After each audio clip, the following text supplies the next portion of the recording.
Welcome to the Forge, my wanton wildlings. I'm your creepsmith, and I hope you like my work. Good evening, wildlings.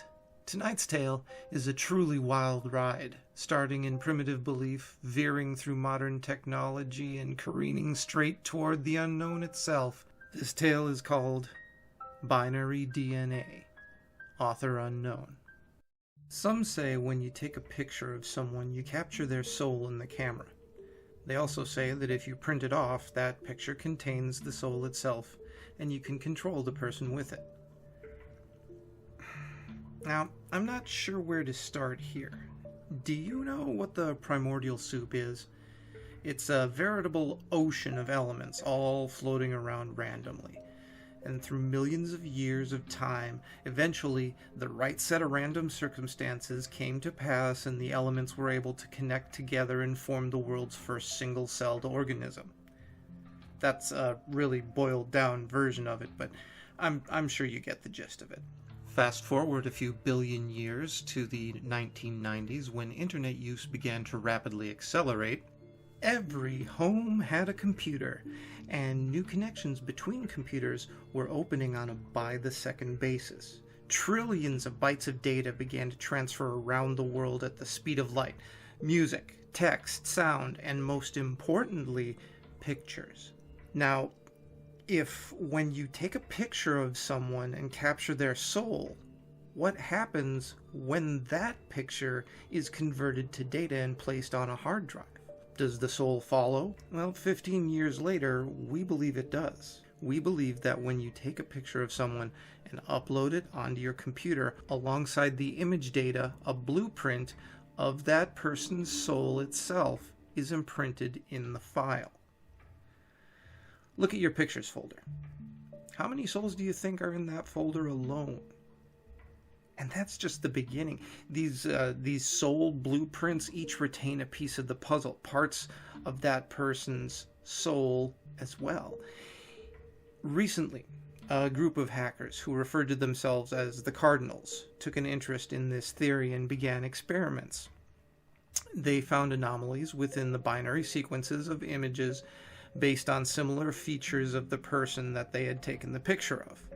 A sort of binary DNA, if you will. Now, these hackers had come to possess a set of 3 extremely important data files. 1 AVI, 1 JPEG, and 1 MP3, each of which possessed interesting and unexplainable qualities.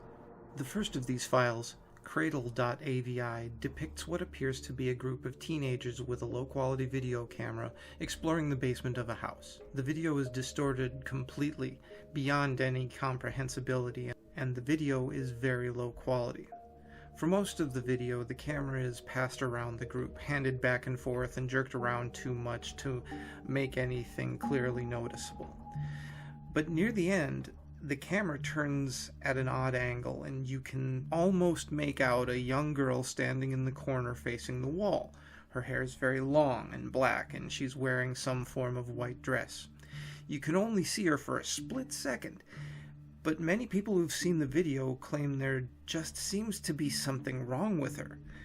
The word they used is deformed, but it's not in any way that anyone can clearly explain. But the truly peculiar property of this video is what happens to the user's computer at the end of it.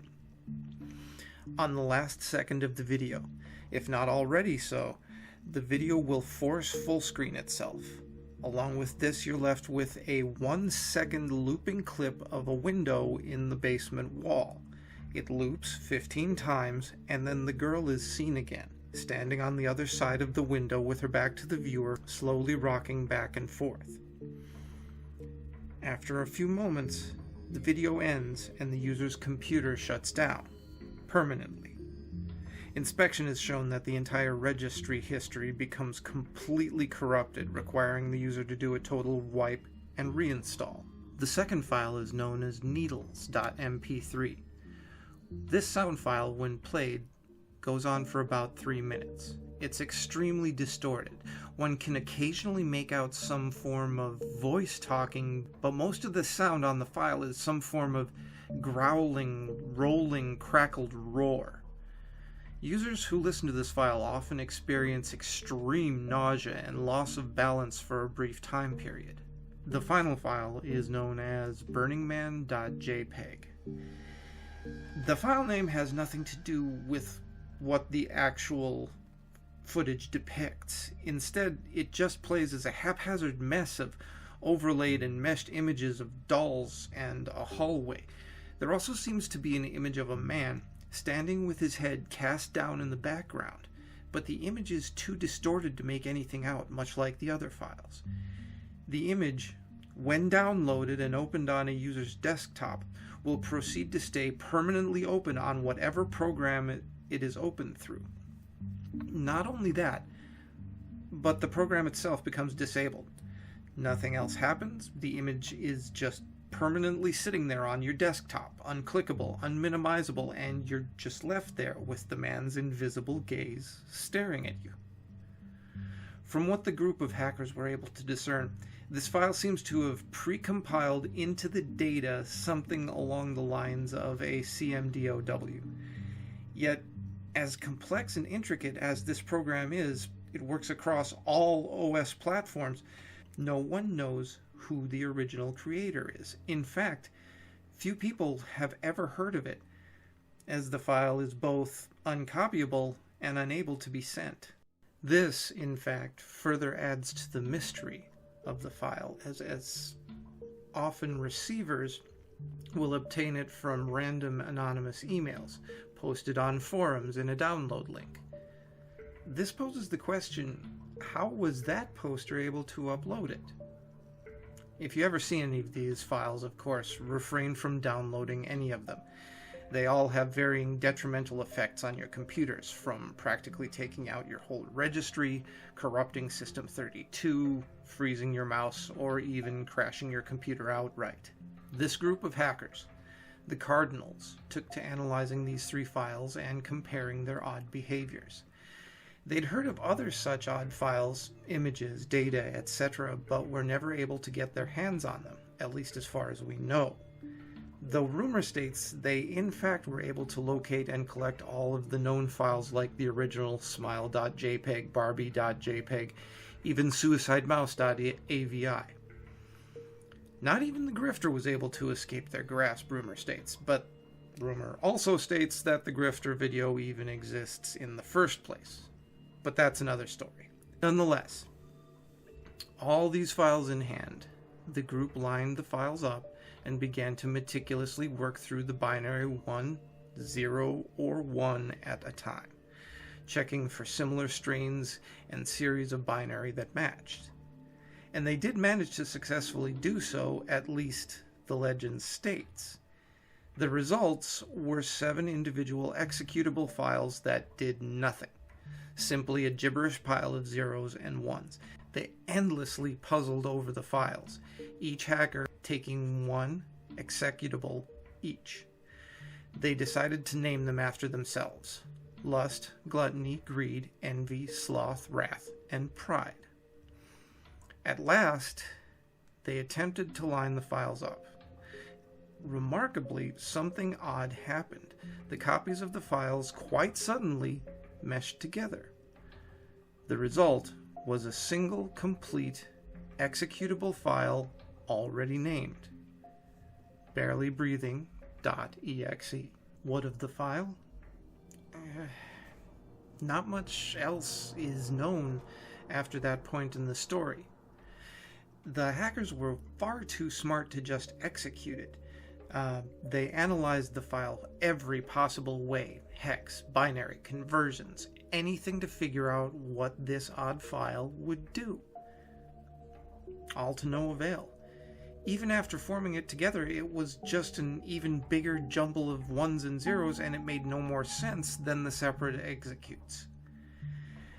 They backed the file up on a flash drive and proceeded to run it. That was the last keystroke found on their destroyed computers a week later. Their corpses had been disfigured beyond recognition. Descriptions state that it seemed they'd been slashed across their face and arms. Every square inch of exposed skin had been mutilated.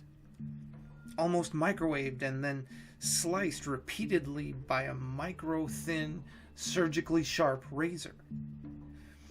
The government attempted to hush up the event, but even then there was some media leakage, and because the Cardinals had been keeping a blog amongst themselves and a few close friends, it's closed down now and deleted, so don't go trying to find it. It quickly spread out because of what they'd been trying to accomplish. And what about the flash drive? Well, a friend who they'd told about it later checked the home of the group and was unable to find it.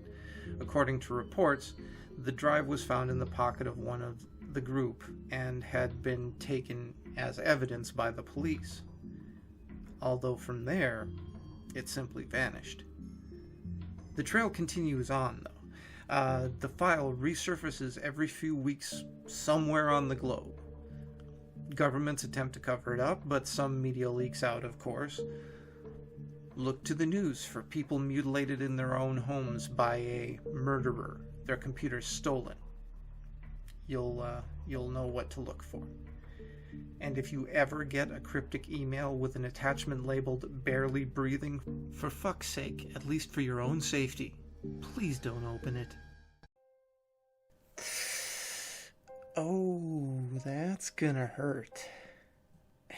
I suppose there's some karma in the idea that the Cardinals themselves got hacked.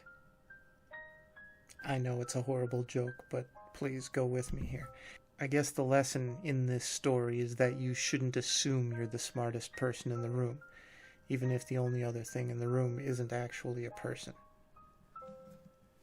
Stay scary, my wildlings, and make the most of your nights.